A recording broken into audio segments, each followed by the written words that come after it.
y los mensajes tienen que ver acerca de que su hora viene. Tiene que ver con Jesús, con su hora que viene, ¿verdad? Su hora ya viene. Y esta es vamos a estar en el capítulo 2 hoy, versículos del 1 hasta el 12. Hasta ahí vamos a estar en este día. Y esta frase que Jesús la usó en diferentes ocasiones con diferente contexto. ¿Okay? La que vamos a ver hoy, que está aquí en Juan 2, tiene que ver más que nada con el contexto de la cruz. Con el contexto de que su hora del martirio, su hora de la pasión, ya se estaba acercando. Todavía en esta porción de hoy todavía no llegaba, pero iba en esa dirección allí. Así que algunas veces cuando se habla de que su hora viene, puede referirse a la cruz, por supuesto, pero puede referirse también a la segunda venida del Señor Jesucristo. Por ejemplo, en Juan capítulo 4, versículo 23, dice, mas la hora viene y ahora es. Esta fue una cita que Jesús tuvo con aquella mujer samaritana. ¿Se recuerda?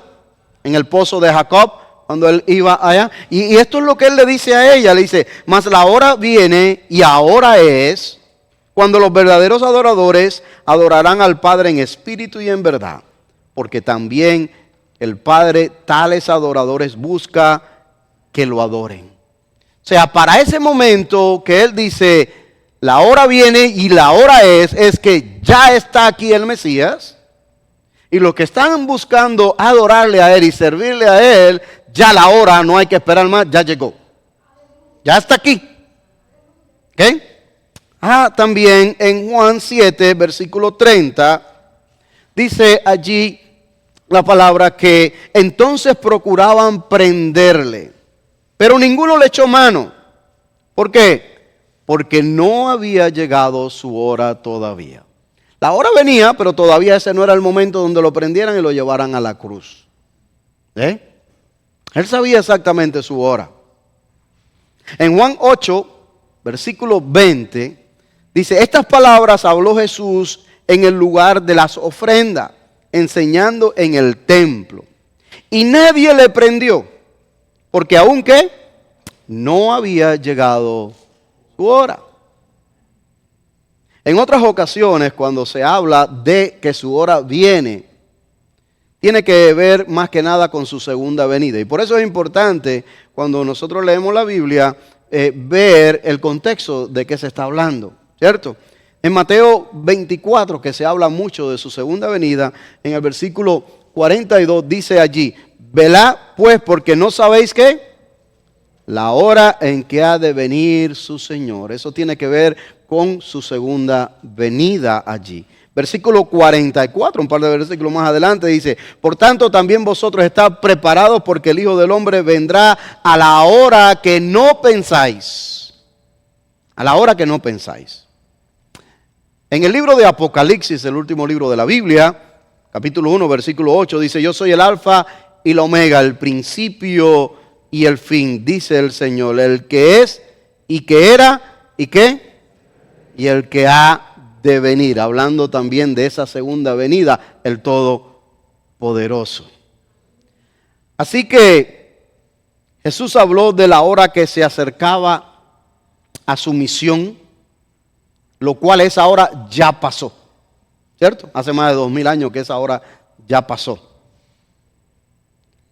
Y la hora de su segunda venida, también Él habló, la cual nosotros estamos esperando de un momento a otro. De un momento a otro estamos esperando esa hora. La hora está relacionada con el tiempo, ¿cierto? Y el tiempo le importa muchísimo a todos. ¿Sí o no? Porque el tiempo es algo que no podemos comprar, que no podemos detener, atrapar. El tiempo es algo que está ahí y que debemos de aprovecharlo. aprovecharlo al máximo. En la lectura que tenemos nosotros aquí delante en el capítulo 2, versículo 1 hasta el 12, es la lectura de las bodas de Caná. ¿Se recuerdan de esa lectura? Yo creo que la mayoría aquí ha leído esto en alguna que otra ocasión.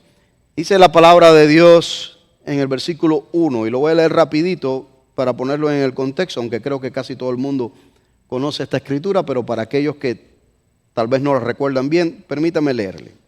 Dice: al tercer día se hicieron unas bodas en Caná de Galilea, y estaba allí la madre de Jesús. Y fueron también invitados a las bodas Jesús y sus discípulos.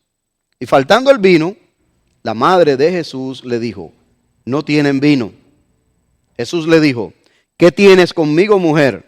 Aún no ha venido mi hora. Ahí está. Escuche. Su madre dijo a los que servían: haced todo lo que os dijere. Y estaban allí 6 tinajas de piedra para agua, conforme al rito de la purificación de los judíos, en cada una de las cuales cabían 2 o 3 cántaros. Jesús le dijo: llenad estas tinajas de agua. Y las llenaron hasta arriba.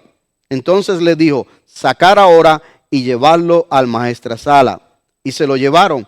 Y cuando el maestresala probó el agua hecha vino, sin saber él de dónde era, aunque lo sabían los sirvientes que habían sacado el agua, llamó al esposo y le dijo: todo hombre sirve primero el buen vino, y cuando ya han bebido mucho, entonces el inferior. Mas tú has reservado el buen vino hasta ahora. Este principio de señales hizo Jesús en Caná de Galilea y manifestó su gloria, y sus discípulos creyeron en él. Dice el 12, y después de esto descendieron a Capernaum, él, su madre, sus hermanos y sus discípulos, y estuvieron allí no muchos días. Siempre la frase que llama la atención en este pasaje es allí: ¿qué tienes conmigo, mujer? Aún no ha venido mi hora, ¿verdad?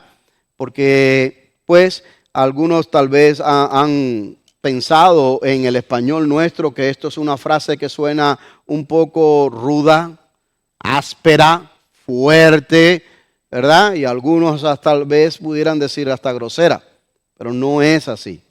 Ese no es el contexto, ni es tampoco lo que está sugiriendo el texto, lo que dice el texto en el griego allí, ¿verdad? Era algo normal esta frase para ese tiempo. No iba a ser la primera vez que Jesús se refiriese a su madre como mujer, sino también cuando estaba allí en la cruz del Calvario, le dijo allí a Juan, su discípulo, le dijo: he aquí tu hijo, mujer, ¿verdad? O sea, fue la misma frase que él usó. Es como nosotros decir en nuestro tiempo hoy aquí: ¿qué nos va a nosotros con esto, señora? O sea, ¿esto qué tiene que ver con nosotros, señora? En vez de decirle: ¿qué tiene que ver esto con nosotros, mami? Mom, mamá. No, él le dijo: ¿qué tiene que ver esto con nosotros, señora? ¿Okay? Algunos comentaristas bíblicos han encontrado de que Jesús está tratando de poner una diferencia entre su ministerio y su relación con María, su madre. ¿Okay? Yo estoy en el inicio del ministerio. ¿Qué tiene esto que ver con nosotros, señora? ¿Okay?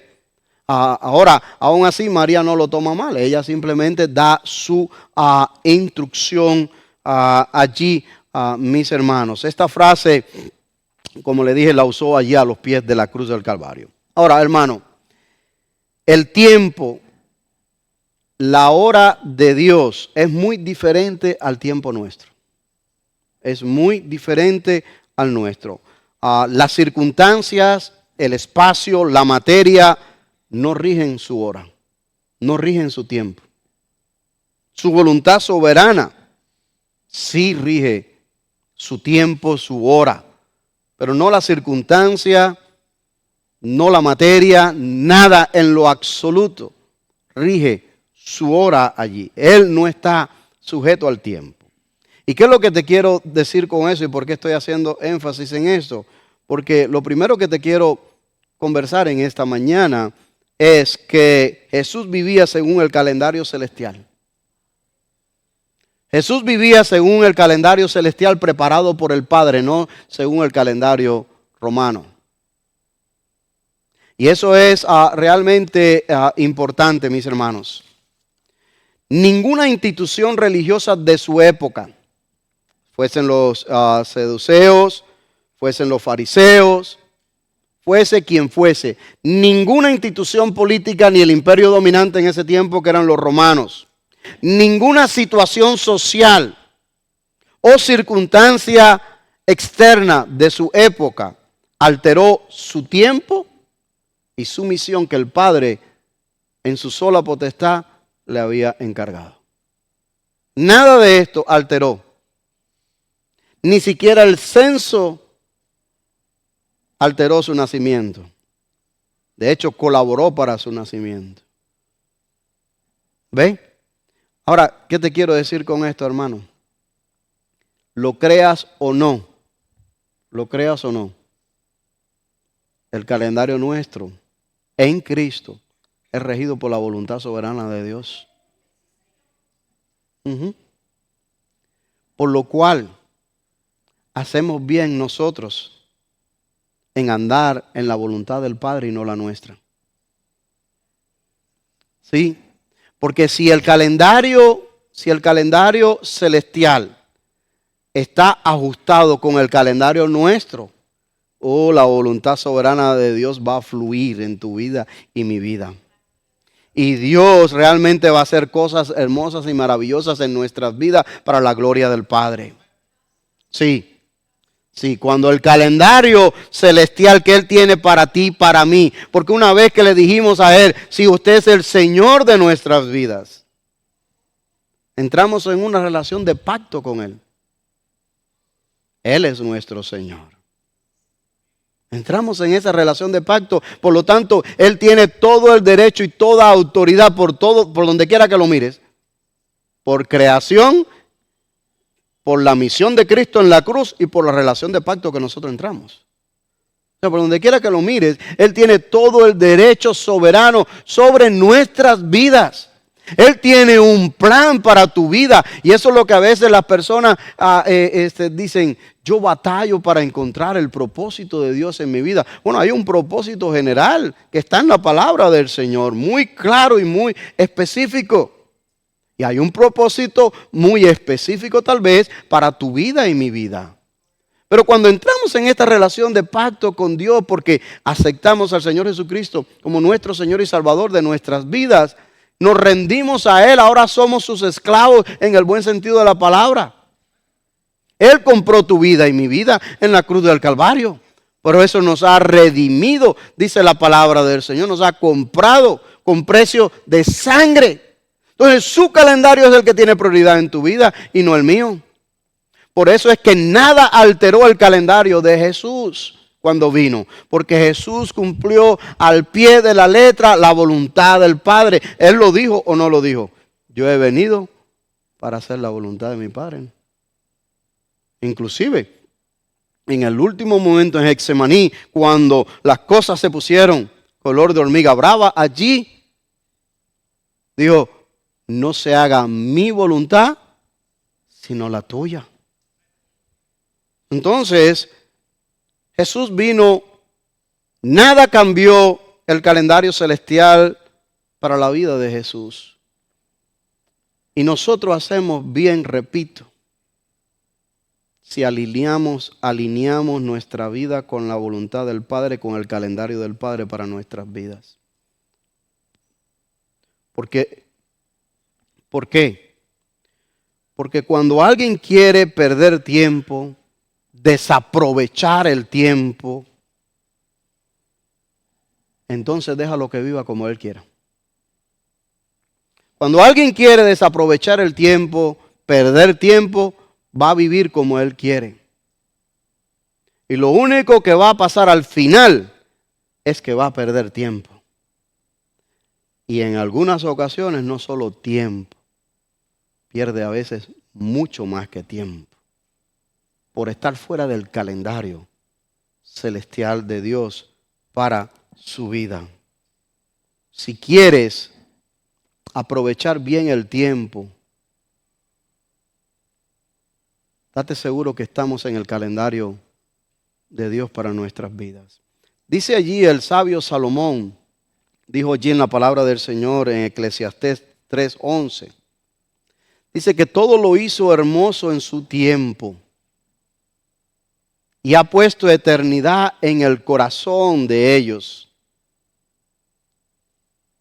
sin que alcance el hombre a entender la obra que ha hecho Dios desde el principio hasta el fin. Todo lo hizo hermoso en su tiempo. En su tiempo. Ya no voy a hablar de todo lo que Eclesiastés habla acerca del tiempo, por supuesto, usted lo conoce. Y si no lo conoce o no lo ha leído nunca, vaya a Eclesiastés, que ahí te dice que todo tiene su tiempo, ¿verdad? Tiempo para esto, tiempo para lo otro, y te da allí todo el tiempo. Pero dice que todo lo hizo hermoso. Aún el tiempo de la juventud. Aún el tiempo de la niñez. Aún el tiempo de la adolescencia. El tiempo de adultos mayores. El tiempo también de las canas. El tiempo también allí donde ya tal vez nos empiezan los dolores. Todo lo hizo hermoso, dice el Señor. Lo que pasa es que nosotros a veces no estamos conformes con las etapas y el tiempo que Dios va haciendo en nuestras vidas. ¿Ve? No estamos conformes. Eso es parte de la naturaleza caída nuestra. No es que estoy yo culpándole a usted ni a mí. No me quiero excusar tampoco. Pero es parte de eso, que no estamos conformes. Queremos, ¿verdad? No estamos de acuerdo con el tiempo muchas veces allí que nos ha tocado vivir. Pero Dios en su sabiduría sabe. ¿Y cuál es la sabiduría que Salomón comparte aquí en este versículo? Esforcémonos en disfrutar cada tiempo que Dios nos conceda para nuestras vidas. Viviendo sabiamente. No esquipiemos esa parte. Viviendo sabiamente. ¿Sabe por qué? Porque la hora se acerca. La hora se acerca, puede involucrar muchas cosas. La hora se acerca para cambiar de tiempo, de época, de stage in your life. Entonces después quiero hacer lo que no hice en mi adolescencia. Y de los adolescentes quieren hacer lo que no hicieron cuando fueron teenagers. No. La hora se acerca. Disfruta a la manera de Dios, de acuerdo al calendario de Dios que ha establecido para tu vida y mi vida, lo mejor que puedas sabiamente en el Señor.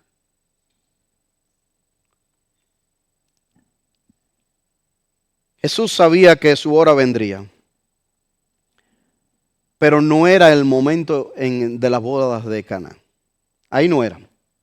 Por eso es que él sabe que su hora va a venir. Porque él está, su vida está alineado con el plan de Dios, con la voluntad de Dios. Por eso le dice, ¿qué tienes conmigo, señora? ¿Qué nos compete a nosotros esto? Todavía mi hora no viene. O sea, todavía yo no he llegado. Mi misión todavía se va a expandir un poco más. Jesús había tenido una semana bastante ocupada. Si usted lee el capítulo anterior, el capítulo 1, usted ve que él estaba allá abajo en el Jordán. Y eso eran como 3 días de camino para llegar a Galilea, que está en el norte de Israel. Y ellos vienen caminando para acá, y en su trayectoria él viene llamando discípulos. Y viene, en esa trayectoria es que Jesús llama a Natanael. que era el único de Caná. Esa trayectoria. Y entonces, a mí siempre me ha gustado, yo se lo he dicho anteriormente, esa historia. Esa es una historia que a mí me fascina. La historia del llamamiento de Natanael. Porque Natanael estaba por allá debajo de una higuera, lejísimo. Y viene Felipe corriendo y le dice, hemos hallado al Mesías. Y cuando le cuenta, Natanael, hablaron y sabía que venía de Galilea. Y le dice, ¿acaso saldrá algo bueno de allá, de Galilea? Y él le dijo, ven y ve. Y toda esa conversación la tuvo Felipe con Natanael. Bueno, él lo convenció y fuera a ver. Dice, no, ¿qué voy a perder? No pierdo nada. Pero cuando Jesús lo ve venir, le dice, aquí un verdadero israelita, en el cual no hay engaño. O sea, era un hombre sincero, te decía lo que pensaba. Como dicen hoy en día, sin pelos en la lengua, ¿verdad? Hay que tener cuidado con eso a veces también. Pero él se lo dijo. Y Jesús le dijo, no, porque cuando estabas debajo de la higuera te vi. Él se quedó paniqueado. Estoy hablando yo que ni es castellano bueno de aquí. Él se quedó petrificado. Dice, ¿y de dónde tú me viste? Yo estaba solo ahí. Ahí sí que comenzó por dentro de latir el corazón y dice, yo creo que este sí es el Mesías de verdad. ¿Ve? Y entonces, yo le estoy haciendo toda esta historia, parafraseándola, usted la puede leer después, está ahí anteriormente en el capítulo 1, porque Jesús le dijo algo interesante a Natanael. Jesús le dijo, creo que fue en el versículo 45, por ahí el capítulo 1. Él le dice, mayores cosas que esta que yo te he dicho ahora, esta que tú has visto, tú verás después. Mayores cosas que esta tú vas a ver. Y ahí siguieron y van a dar a Caná, a las bodas. Y una de esas cosas mayores le tocó a Natanael ver el agua hecha vino. O sea que ya desde ahí comenzó Jesús a mostrar cosas mayores, que era que el llamarlo a él debajo de la higuera, que él ni siquiera lo había visto. ¿Ve? Pero era para afirmar su fe, para confirmarlo en el llamamiento, de que estaba en the right track, que estaba en el camino correcto allí, hermanos. La Biblia dice en el versículo 11 de la porción que leímos hoy, que este fue el primer milagro o la primera señal que Jesús realizó. Dice, y en el principio, este principio de señales hizo Jesús en Caná de Galilea y manifestó su gloria y sus discípulos creyeron en él. So, tres cosas sucedieron allí, de acuerdo a este versículo.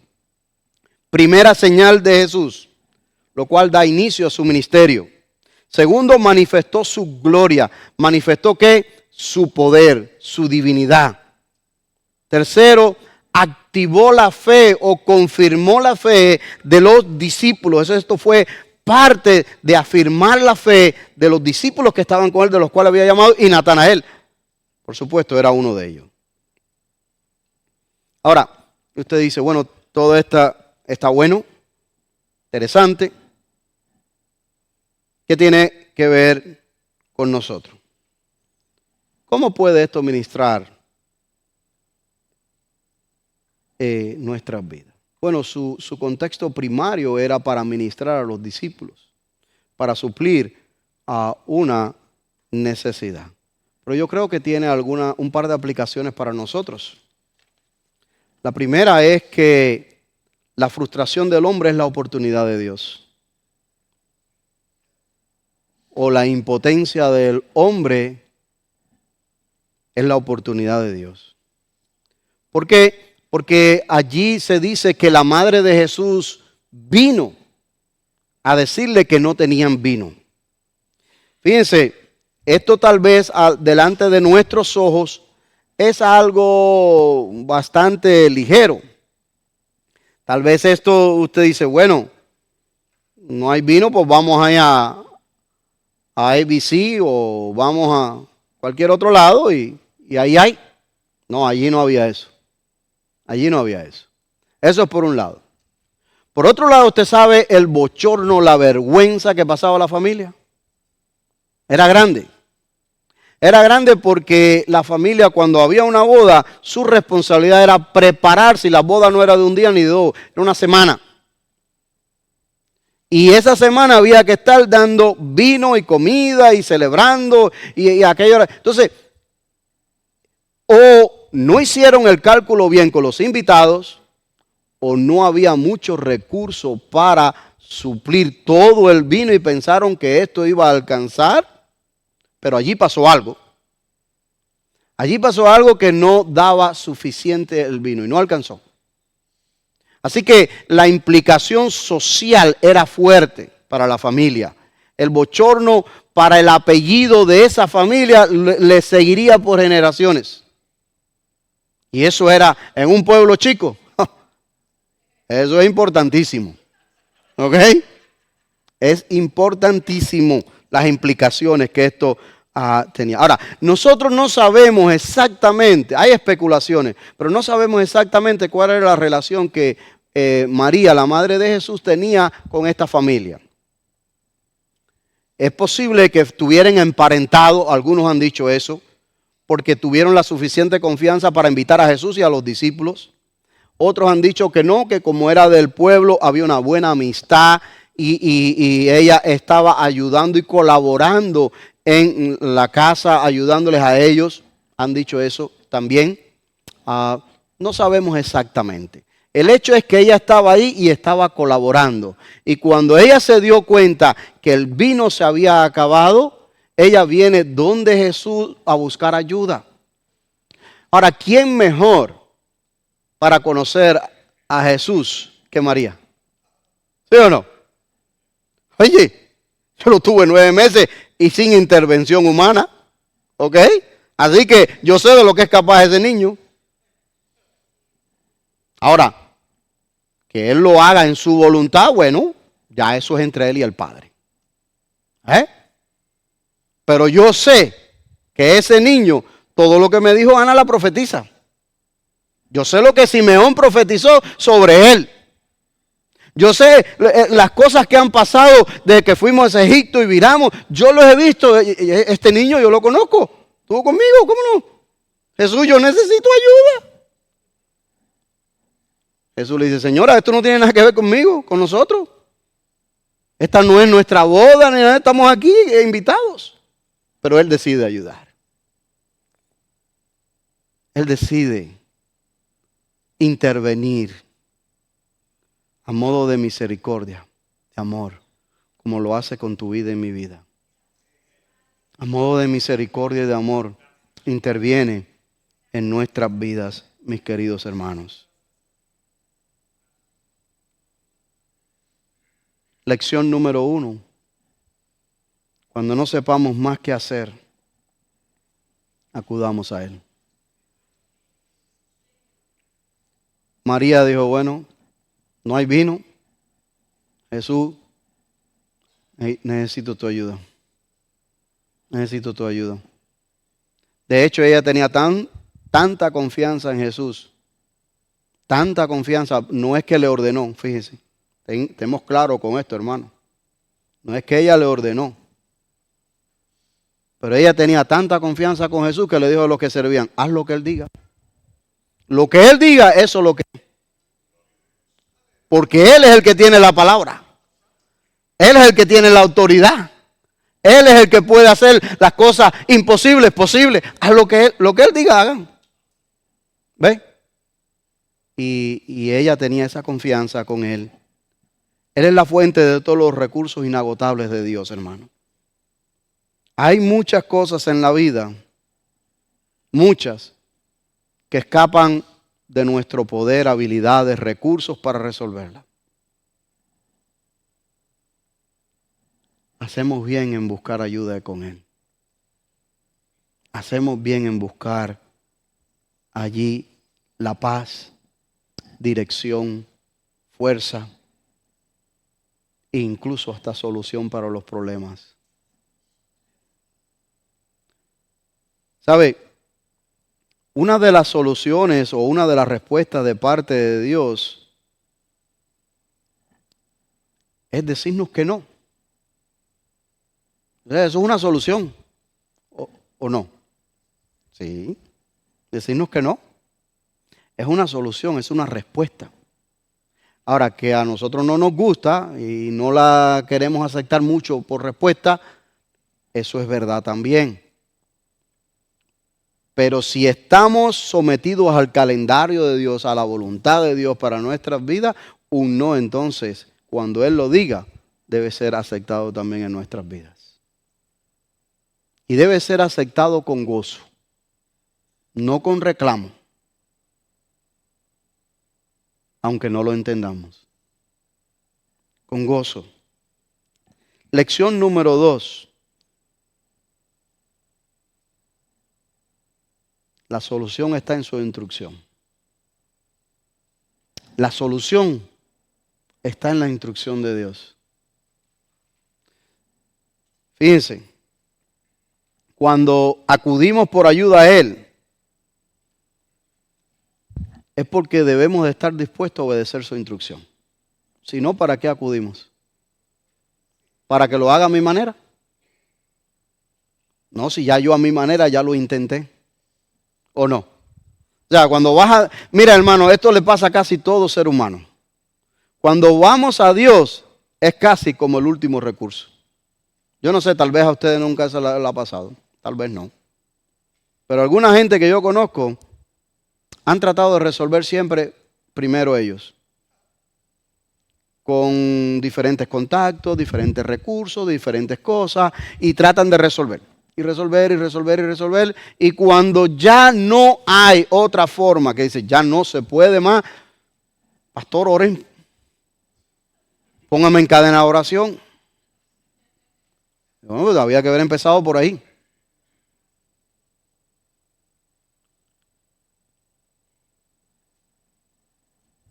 Cuando vamos a su presencia a buscar la solución, debemos estar dispuestos a seguir su instrucción. Porque si no, ¿de qué sirve que usted diga, Padre, en tus manos estoy, aquí está mi vida, aquí está esta situación, ya yo no puedo más, ya lo he intentado de todo, aquí te la entrego, ayúdame, estás pidiendo, ¿verdad? Yo voy a seguir lo que tú me digas que tenga que hacer, eso voy a hacer. Y entonces ahí viene el Señor y te da respuesta, dice, bueno, mi hijo, mi hija, haga esto. Haga esto. Oh, ahí es donde viene. Ahí es donde viene el reto de verdad. El reto se llama obediencia. Obediencia. Por eso es que viene María y le dice, no tienen vino. Él dice las palabras que dice. Y entonces ella le dice a los siervos, hagan todo lo que él dice. Y ellos hicieron exactamente lo que él dijo. Habían 6 tinajas allí que eran para el rito de la purificación y ellos llenaron las tinajas hasta arriba. Y fíjense que el texto hace énfasis que lo llenaron hasta arriba. De manera que no había más espacio para poder echarle algún colorante o algún sabor o algo. Hasta arriba. Para que no quedase duda del milagro de Dios. Segunda instrucción que Jesús da es, llévenselo al maestresala. Y ellos van y obedecen la instrucción de Jesús y se lo llevan al maestresala. Según algunos cálculos de personas que han hecho con relación a las medidas de estas tinajas, habían alrededor de unos 640 litros de vino. Había vino para rato allí. Pero mire, eso es irrelevante porque allá con Elías de una vasijita sola sacó aceite para pagar todas las deudas que tenía y todavía le sobró para amontonar algo más. Así que no es realmente la cantidad ni la variedad, es el que está envuelto en el asunto. ¿Te das cuenta? Y por eso es que la lección de esta, extrayendo desde allá, ¿verdad? de su aplicación primaria, extrayendo lecciones para nosotros aquí hoy, porque esa es la idea. Es eso. Cuando no sepamos qué hacer o cuando ya hemos agotado, vayamos a Él, hermano. La idea es que vayamos a Él antes, pero no sé por qué, por nuestra naturaleza caída, lo dejamos de último. Vayamos a Él. Y segundo, sigamos allí su instrucción, mis hermanos. La obediencia siempre trae bendición. La fiesta se salvó y la fe de los discípulos fue firmada. Bendición para todo el mundo. Allí hubo ganancia para todo el mundo. Si los que servían no llevan las tinajas, no las llenan, ellos se pierden la bendición de ver un milagro potentoso delante de ellos y de ellos participar en esto. No es que ellos tenían el poder, sino que fueron ayudantes de Jesús. Y eso me da pie a mí para decirte algo también, y eso es para mí también. Si nosotros no seguimos las instrucciones de Jesús, nos vamos a perder la bendición de ser copartícipes de lo que Él nos está invitando a hacer. Es verdad. Él nos está invitando a hacer cosas, hermano. Con tus vecinos, con la familia, con el que está al lado, con el otro. Pero si no seguimos las instrucciones, nos vamos a perder la bendición de ser partícipe y de ver la gloria de Dios, como la vieron estas personas que estaban allí.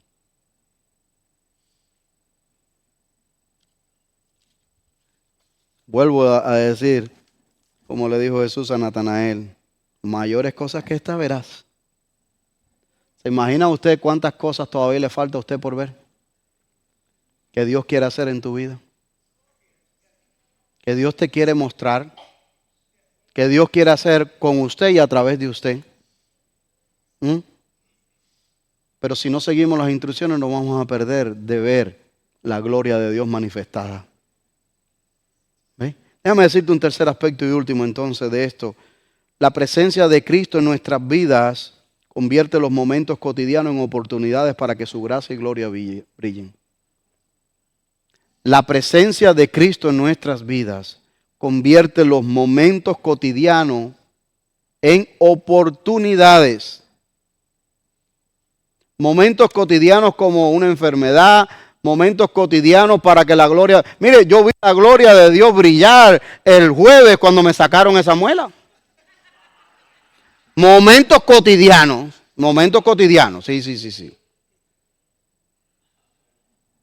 Sí, porque yo le estaba pidiendo al Señor, Señor, ayúdame con esta cuestión, porque yo me muero de miedo aquí en esta silla. No, yo lo confieso, yo para eso soy cobarde. Que me ayudara a ni desmayarme y salir de allí. Y yo me estaba haciendo una autoterapia en esa silla, de que todo iba a salir bien, que Dios está conmigo, que decía, esta es la hora de aplicarme todas las promesas de Dios aquí. Y funcionó, porque Dios no deja a sus hijos nunca, hermano. Dios no deja a sus hijos nunca. ¿Ve? Pero la presencia de Cristo en nuestras vidas convierte los momentos cotidianos de la vida normal en oportunidades para que la gloria de Dios brille. Yo la vi brillar para mí porque era mi situación, pero usted la va a ver brillar en usted en las situaciones que usted tenga. No necesariamente va a ser una muela, pero va a ser otra situación. ¿Ve? Y eso es lo que es, hermano. Es ver a Cristo obrar en nuestras vidas todos los días. Todos los días, mis hermanos. La presencia de Cristo en las bodas de Caná fue de bendición para la familia, fue de bendición para los discípulos, primero porque Cristo estaba allí, presente. Y su presencia bendijo aquello. Segundo, porque fue suplida una necesidad y porque la fe de ellos fue afirmada. Dios te pone en lugares, mis hermanos, en situaciones donde tal vez usted y yo no podamos hacer mucho. Pero cuando estamos en las manos de Dios, todas las cosas son posibles. Tal vez Dios te pone en un sitio y está pasando una situación o te encuentras con alguien de repente, esas citas divinas que Dios a veces provee, y esa persona está en una situación que está desesperada o desesperado. Y Dios te puso ahí. Y usted puede hacer de esa oportunidad cotidiana de la vida un momento celestial, porque usted puede ser la persona que Dios proveyó para encontrarse con ellos, para una palabra de aliento, para orar por esa persona y para darle el plan de salvación. Son oportunidades del diario vivir, mis queridos hermanos. Por tanto, no las desaprovechemos. ¿Por qué? Porque usted y yo somos representantes, embajadores de Cristo. Mire, dice el versículo 12. Después de esto descendieron a Capernaum, él, su madre, sus hermanos y sus discípulos, y estuvieron allí no muchos días. El propio Jesús con sus discípulos continuaron después de aquel hecho. ¿Sabe por qué? Porque el Padre todavía tenía trabajo en su calendario para él. Porque su hora todavía no había llegado. Su hora venía, pero su hora todavía no había llegado allí. Su hora viene, pero no había llegado hasta ese momento. Su hora hace más de 2000 años en la cruz ya vino. ¿Cierto? Todo eso ya lo sabemos. La pregunta en esta mañana es, ¿cómo esa hora ha impactado tu vida? ¿Cómo esa hora de la pasión de Cristo? Esa hora que Él le dijo allí en Canaán, ¿qué tienes conmigo, mujer o señora? Todavía mi hora no viene, pero que ya después llegó y han pasado más de 2000 años. ¿Qué impacto tiene esa hora en tu vida? ¿La acción de esa hora ha cambiado tu vida?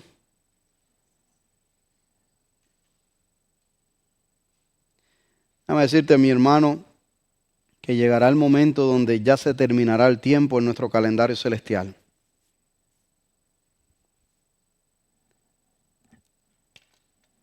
Quiero hacerte una pregunta en esta mañana o esta tarde ya.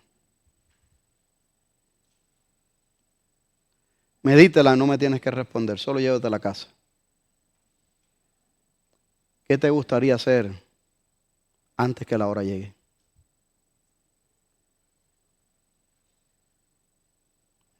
¿Qué le gustaría hacer? Usted complete allí. ¿Qué te gustaría hacer antes que la hora llegue? Para Jesús ya llegó hace más de 2000 años. Porque ese era el calendario celestial del Padre para él, la cruz. Una misión por ti y por mí.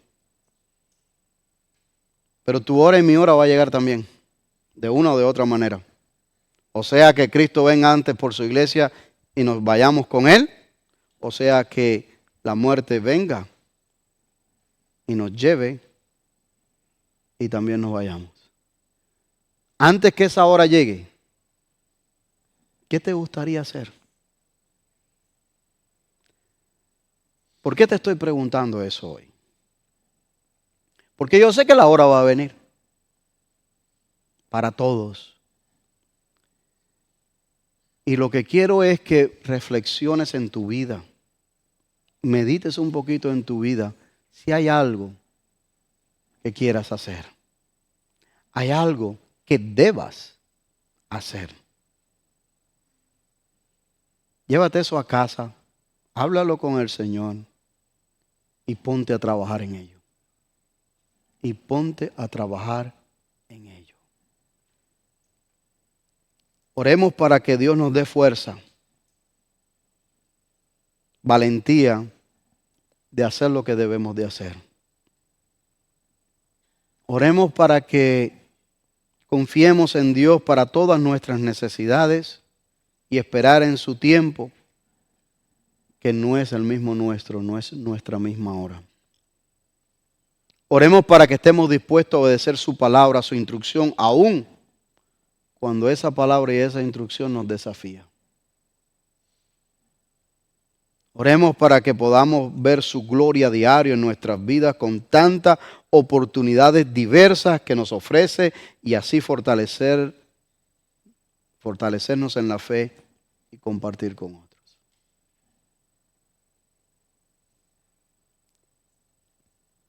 Termino con esa meditación que dice: la gloria de Dios siempre se revela al hombre en el presente.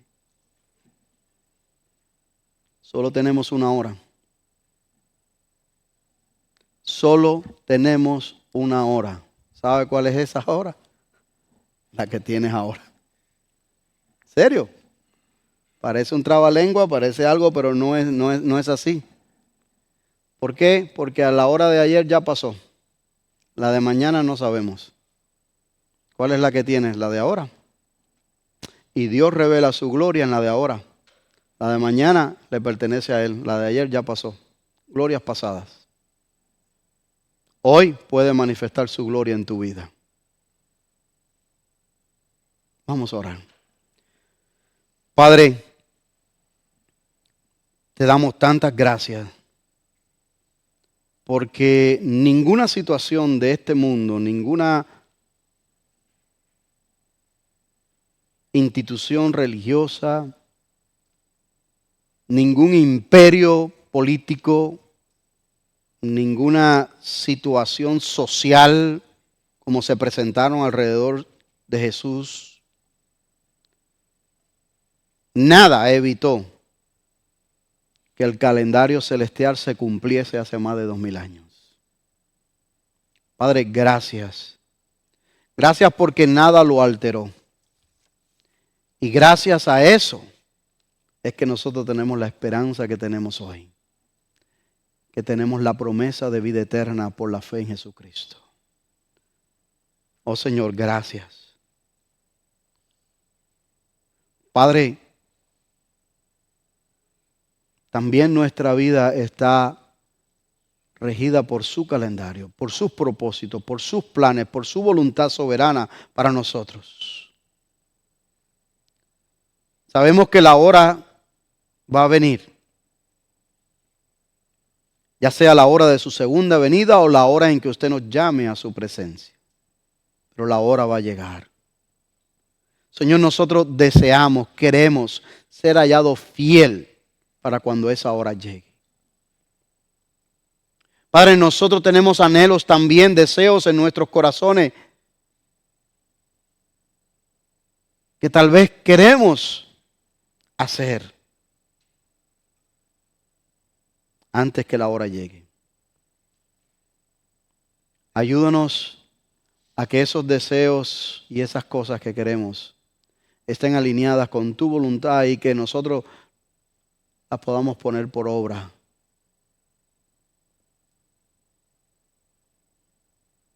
Padre,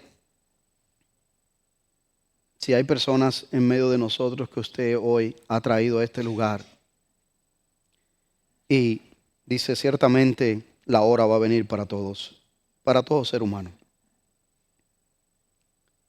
Y yo no había meditado o pensado nunca en qué me gustaría hacer antes que esa hora llegue. Yo quiero dejarte saber que hoy es la hora, hoy es el tiempo de salvación. Eso dice la palabra de Dios. Si escuchares hoy su voz, no endurezcáis vuestro corazón como lo hicieron vuestros padres cuando estaban en el desierto, dice la palabra. Esta es la hora de salvación. Si usted nunca ha recibido a Cristo como Señor y Salvador de su vida, dice, ¿sabes qué? Yo quiero hacer algunas cosas, pero la más importante de todas las cosas que a usted le gustaría hacer antes que esa hora llegue es estar a cuentas con Dios.